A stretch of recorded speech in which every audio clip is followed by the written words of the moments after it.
ओम शांति 19 जून 2025 प्रातःमुरली बापदादा मधुबन। मिष्टि बाच्चारा, এখন তোমরা ঈশ্বরীয় সন্তান হয়েছো। তোমাদের মধ্যে কোনো আসরিক গুণ থাকা উচিত নয়। নিজের উন্নতি করতে হবে, গাফিলতি করবে না। প্রশ্ন, সঙ্গম যুগী ব্রাহ্মণ বাচ্চারা তোমাদের কোন নিশ্চয় এবং নেশা রয়েছে? উত্তর, আমরা বাচ্চারা আমাদের এই নিশ্চয় আর নেশা রয়েছে যে এখন আমরা ঈশ্বরীয় সম্প্রদায়ের হয়েছি। আমরা স্বর্গবাসী বিশ্বের মালিক হচ্ছি। সঙ্গমে আমরা ট্রান্সফার হচ্ছি। আসরিক সন্তান থেকে ঈশ্বরীয় সন্তান রূপে 21 জন্মের জন্য স্বর্গবাসী হই। এর চেয়ে দামি কিছু হয় না। ওম শান্তি। বাবা বসে আত্মারূপী বাচ্চাদের বোঝান। বিশেষ করে মানুষ শান্তি পছন্দ করে। ঘর সংসারে বাচ্চারা খিটখিটে হলে অশান্তি থাকে। অশান্তি থেকে দুঃখ অনুভব হয়। শান্তি থাকলে সুখ অনুভব হয়। তোমরা বাচ্চারা এখানে বসে আছো। তোমাদের কাছে প্রকৃত শান্তি আছে। তোমাদের বলা হয়েছে বাবাকে স্মরণ করো, নিজেকে আত্মা নিশ্চয় করো। অর্ধকল্প ধরে আত্মায় যে অশান্তি সৃষ্টি হয়েছে সেসব দূর করতে হবে শান্তির সাগর বাবার স্মরণ দ্বারা। তোমরা শান্তির উত্তরাধিকার প্রাপ্ত করছো। তোমরা এই কথা জানো যে শান্তির দুনিয়া এবং অশান্তির দুনিয়া দুটি হলো একেবারে আলাদা। আসরিক দুনিয়া, ঈশ্বরীয় দুনিয়া, সত্যযুগ, কলিযুগ কাকে বলে সে কথা কোনো মানুষই জানে না। তোমরাও বলবে আমরাও আগে জানতাম না। সে যত ভালো পজিশনেই থাকুক না কেন। ধনী ব্যক্তিদের ভালো পজিশনে রয়েছে বলা হয়। গরিব বড়লোক সেটা তো বুঝতে পারো। তেমনি তোমরাও বুঝতে পারবে যে অবশ্যই ঈশ্বরীয় সন্তান এবং আসরিক সন্তান হয়। এখন তোমরা মিষ্টি বাচ্চারা বুঝেছ আমরা হলাম ঈশ্বরীয় সন্তান। এই কথায় দৃঢ় নিশ্চয় আছে, তাই না? তোমরা ব্রাহ্মণরা বুঝেছ আমরা ঈশ্বরীয় সম্প্রদায় স্বর্গবাসী বিশ্বের মালিক হতে চলেছি। সর্বদা খুশিতে থাকা উচিত। যথার্থ রীতি বুঝতে পারে এমন খুব কম আছে। সত্য যুগে হলো ঈশ্বরীয় সম্প্রদায়, কলিযুগে হলো আসরিক সম্প্রদায়। পুরুষোত্তম সঙ্গম যুগে আসরিক সম্প্রদায় পরিবর্তন হয়। এখন আমরা শিব বাবার সন্তান হয়েছি। মধ্যকালে বিস্মৃত হয়েছিলাম। এখন আবার এই সময় জেনেছি যে আমরা হলাম শিব বাবার সন্তান। সেখানে সত্য যুগে কেউ নিজেকে ঈশ্বরীয় সন্তান বলবে না। সেখানে হয় দৈবী সন্তান। তার আগে আমরা আসরিক সন্তান ছিলাম। এখন ঈশ্বরীয় সন্তান হয়েছি। আমরা হলাম ব্রাহ্মণ বিকে। রচনা হলো একমাত্র পিতা। তোমরা সবাই হলে ভাই বোন এবং ঈশ্বরীয় সন্তান। তোমরা জানো বাবার কাছে রাজত্ব প্রাপ্ত হচ্ছে। ভবিষ্যতে গিয়ে আমরা দৈবী স্বরাজ্য প্রাপ্ত করব, সুখী থাকব। যথাযথভাবে সত্যযুগ হলো সুখধাম, কলিযুগ হলো দুঃখধাম। এই কথা শুধুমাত্র তোমরা সঙ্গম যুগে ব্রাহ্মণরা জানো। আত্মাই হলো ঈশ্বরীয় সন্তান। এই কথাও জানো বাবা স্বর্গে স্থাপনা করেন। তিনি হলেন রচয়িতা, তাই না? নরকের রচয়িতা নন। তাকে কারা স্মরণ করবে?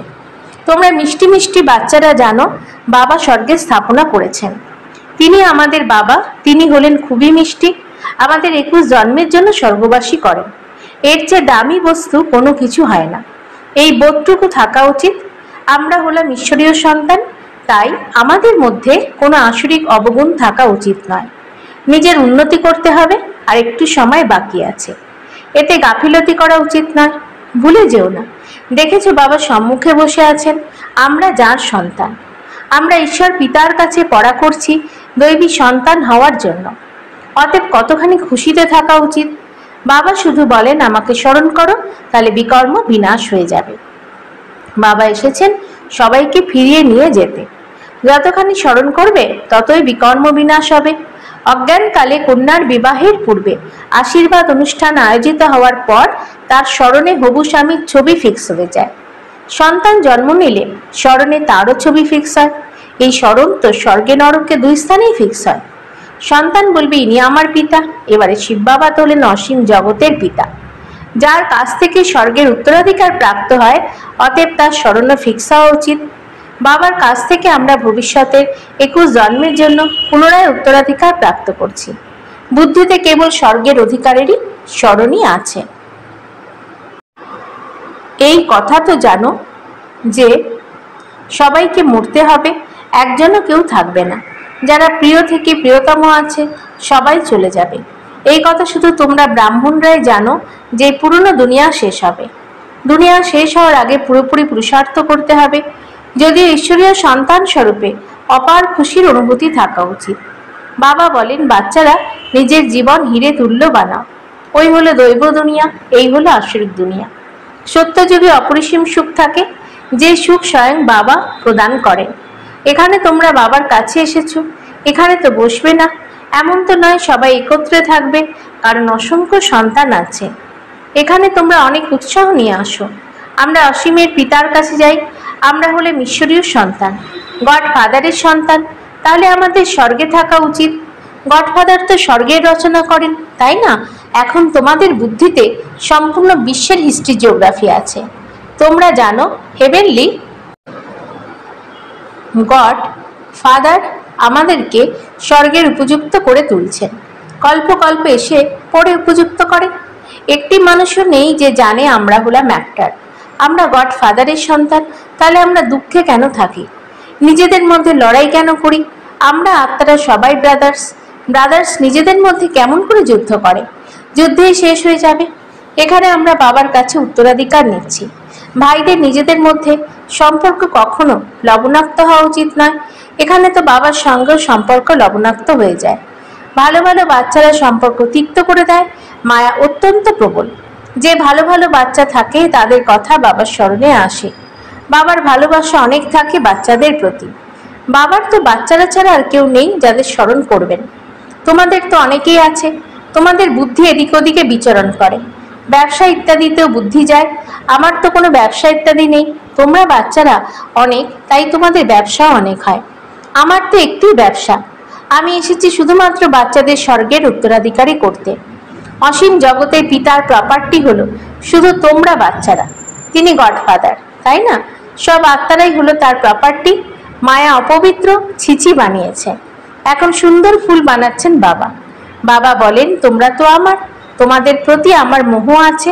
চিঠিপত্র না লিখলে চিন্তা হয়। ভালো ভালো বাচ্চাদের চিঠি আসে না। ভালো বাচ্চাদের মায়া একদম শেষ করে দেয়। অবশ্যই দেহ অভিমান আছে। বাবা বলতে থাকেন, নিজের কুশল আদির খবর লেখো। বাবা বাচ্চাদের জিজ্ঞাসা করেন, তোমাদেরকে মায়া বিরক্ত করে না তো? বীর বাহাদুর হয়ে মায়াকে জয় করেছ, তাই না? তোমরা যুদ্ধের মাঠে রয়েছ। কর্মেন্দ্রিয়গুলিকে এমনভাবে বশ করা উচিত যাতে কোনো রকমের চঞ্চলতা না থাকে। সত্যযুগে সব কর্মেন্দ্রিয় বসে থাকে। কর্মেন্দ্রিয়ের কোনোরূপ চঞ্চলতা থাকে না। না মুখের, না হাতের, না কানের কোনো রকমের চঞ্চলতা থাকে না। সেখানে কোনো অপবিত্র বস্তু থাকে না। এখানে তোমরা যোগ বলের দ্বারা কর্মেন্দ্রিয়গুলি জয় করো। বাবা বলেন, কোনো অপবিত্র কথা নয়, কর্মেন্দ্রিয়গুলি বশ করতে হবে, ভালো রীতি পুরুষার্থ করতে হবে। সময় খুবই কম। গায়ন আছে, অনেকটা পার হয়েছে, আর একটু বাকি। এখন একটু থেকে যায়। নতুন বাড়ি তৈরি হলে কথাটি বুদ্ধিতে থাকে, একটু সময় বাকি আছে। বাড়িটি কিছু সময় পরে পুরোপুরি তৈরি হয়ে যাবে। আর একটু কাজ বাকি আছে। ওই হলো জাগতিক দুনিয়ার কথা, আর এটি হলো অসীমের দুনিয়ার কথা। এই কথাও বাচ্চাদের বোঝানো হয়েছে। তাদের হলো সায়েন্সের শক্তি, তোমাদের হলো সাইলেন্সের শক্তি। যদিও তাদেরও বুদ্ধিবল, তোমাদেরও বুদ্ধিবল। সায়েন্সের দ্বারা কত কিছু আবিষ্কার হতে থাকে। এখন তো এমন বোমা তৈরি হয়েছে যার যেখান থেকে খুশি বসে ছেড়ে দিলে সম্পূর্ণ শহর নষ্ট হয়ে যাবে। তখন এই সৈন্য, বিমান ইত্যাদি কিছুই কাজে লাগবে না। সুতরাং ওই হলো সায়েন্সের বুদ্ধি, তোমাদের হলো সাইলেন্সের বুদ্ধি। তারা বিনাশের জন্য নিমিত্ত। তোমরা অবিনাশী পদমর্যাদা প্রাপ্তির জন্য নিমিত্ত হয়েছ। এই কথা বুঝবার জন্য বুদ্ধি চাই। তোমরা বাচ্চারা বুঝতে পারো বাবা কত সহজ পথ বলে দেন। যেমনই হোক, অহল্যা কুব্জা, শুধু দুটি শব্দ স্মরণ করতে হবে, বাবা এবং উত্তরাধিকার। তারপরে যে যত স্মরণ করতে পারে। অন্য সবকিছু থেকে মন সরিয়ে একমাত্র বাবাকে স্মরণ করতে হবে। বাবা বলেন, আমি যখন আমার পরমধাম গৃহে ছিলাম তখন ভক্তিমার্গে তোমরা আহ্বান করেছিলে, বাবা তুমি এলে আমরা সবকিছু সমর্পণ করব।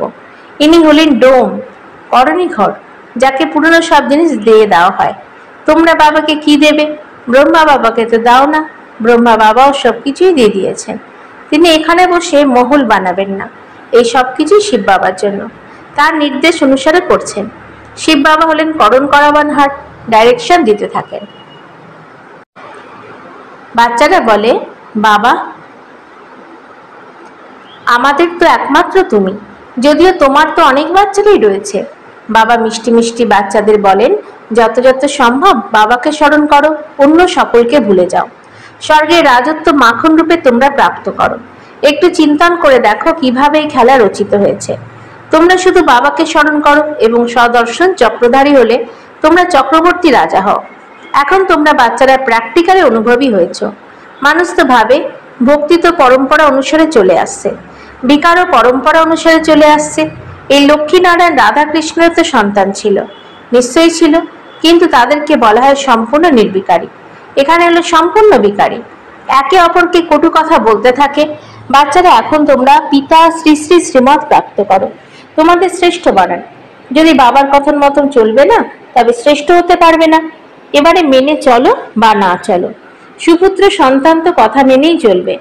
পুরোপুরি সাহায্য না করলে নিজেরই ক্ষতি। বাবা বলেন, আমি কল্প কল্প আসি, অনেক পুরুষার্থ করিয়ে থাকি, অনেক খুশির অনুভব করাই। বাবার কাছে পুরো উত্তরাধিকার প্রাপ্ত করার চেষ্টায় মায়া গাফিলতি করায়, কিন্তু তোমরা সেই জালে আটকে যাবে না। মায়ার সঙ্গেই যুদ্ধ হয়, বিশাল ঝড় তুফান আসবে, তার মধ্যেও যারা উত্তরাধিকারী তাদের উপরে মায়া বেশি আক্রমণ করবে। বীর বাহাদুরের সঙ্গে বীরের মতো যুদ্ধ করবে মায়া। যেমন বৈদ্য ওষুধ দেন তো অসুখ পুরোপুরি বেরিয়ে আসে। এখানেও আমার আপন হলেই সকলের কথা মনে পড়বে। ঝড় তুফান আসবে, তাতে লাইন ক্লিয়ার থাকা চাই। আমরা প্রথমে পবিত্র ছিলাম, তারপরে অর্ধকল্প অপবিত্র হয়েছি, এখন আবার ফিরে যেতে হবে। বাবা বলেন, আমাকে স্মরণ করো, তাহলে যোগ অগ্নি দ্বারা তোমাদের বিকর্ম বিনাশ হবে। যতখানি স্মরণ করবে ততই উঁচু পদের অধিকারী হবে। স্মরণ করতে করতে তোমরা ঘরে ফিরে যাবে। এর জন্য সম্পূর্ণ অন্তর্মুখী হতে হবে। নলেজ তো আত্মা ধারণ করে, আত্মা পড়া করে। আত্মার জ্ঞানও পরমাত্মা পিতা এসে প্রদান করেন। এত বিশাল জ্ঞান তোমরা প্রাপ্ত করো বিশ্বের মালিক হওয়ার জন্য। তোমরা আমাকে বলো, পতিত পাবন, জ্ঞানের সাগর, শান্তির সাগর, যা কিছু আমার কাছে আছে সেসব তোমাদের প্রদান করি। শুধু দিব্য দৃষ্টির চাবি প্রদান করি না, তার পরিবর্তে তোমাদের বিশ্বের মালিক করি। সাক্ষাৎকারে কিছু নেই, মুখ্য হলো পড়াশোনা। এই পড়াশোনার দ্বারা তোমরা 21 জন্মের সুখ প্রাপ্ত করো। মীরার তুলনায় তোমরা নিজের সুখের দর্শন করো। মীরা তো ছিল কলিযুগে, দর্শন করে, তারপর কি? ভক্তির মালা একেবারে আলাদা, জ্ঞান মার্গের মালা আলাদা, রাবণের রাজত্ব আলাদা, তোমাদের রাজত্ব আলাদা। ওটাকে দিন, এটাকে রাত বলা হয়। আচ্ছা, মিষ্টি মিষ্টি হরানিধি বাচ্চাদের প্রতি মাতা পিতা বাপদাদার স্মরণের স্নেহ সুমন আর সুপ্রভাত। আর তাদের পিতা তার আত্মারূপী বাচ্চাদেরকে জানাচ্ছেন নমস্কার। আমাদেরও বাপদাদাকে ধন্যবাদ, নমস্কার। ধারণার জন্য মুখ্য সার: 1. স্মরণের শক্তির দ্বারা নিজের কর্মেন্দ্রিয়গুলিকে এমন বশীভূত করতে হবে যাতে কোনো রকমের চঞ্চলতা না থাকে। সময় খুব কম রয়েছে, তাই ভালোভাবে পুরুষার্থ করে মায়াজিত হতে হবে। 2. বাবা যে জ্ঞান প্রদান করেন সেই জ্ঞান অন্তর্মুখী হয়ে ধারণ করতে হবে। নিজেদের মধ্যে কখনো লবণাক্ত হবে না। বাবাকে নিজের কুশল সংবাদ অবশ্যই দিতে হবে। বরদান: কল্যাণকারী বৃত্তির দ্বারা সেবা করে সকল আত্মাদের আশীর্বাদের অধিকারী ভব। কল্যাণকারী বৃত্তির দ্বারা সেবা করা, এটা হলো সকল আত্মাদের আশীর্বাদ প্রাপ্ত করার সাধন। যখন লক্ষ্য থাকে যে আমি হলাম বিশ্ব কল্যাণকারী, তখন অকল্যাণের কর্তব্য হতেই পারে না। যেরকম কার্য হয় সেরকম নিজের ধারণা তৈরি হয়। যদি কার্য স্মরণে থাকে তাহলে সদা করুণাময়, সদা মহাদানী থাকবে। প্রত্যেক কদমে কল্যাণকারী বৃত্তি থাকবে। আমিত্ব ভাব আসবে না, নিমিত্ত ভাব স্মরণে আসবে। এইরকম সেবাধারীদের সেবা রিটার্নে সকল আত্মাদের আশীর্বাদের অধিকার প্রাপ্ত হয়ে যায়। স্লোগান: সাধনের আকর্ষণ সাধনাকে খণ্ডিত করে দেয়। অব্যক্ত ইশারা: আত্মিক স্থিরে থাকার অভ্যাস করো, অন্তর্মুখী হও। অন্তর্মুখী আত্মারা 3 প্রকারের ভাষার অনুভবী হয়: নয়নের ভাষা, ভাবনার ভাষা, সংকল্পের ভাষা। এই 3 প্রকারের ভাষা হলো রুহানি যোগী জীবনের ভাষা। যত যত তোমরা অন্তর্মুখী সুইট সাইলেন্সের স্বরূপে স্থিত হতে থাকবে, তত এই 3 ভাষার দ্বারা সকল আত্মাদেরকে অনুভব করাতেও পারবে। এখন এই রুহানি ভাষার অনুভবী হও। ওম শান্তি।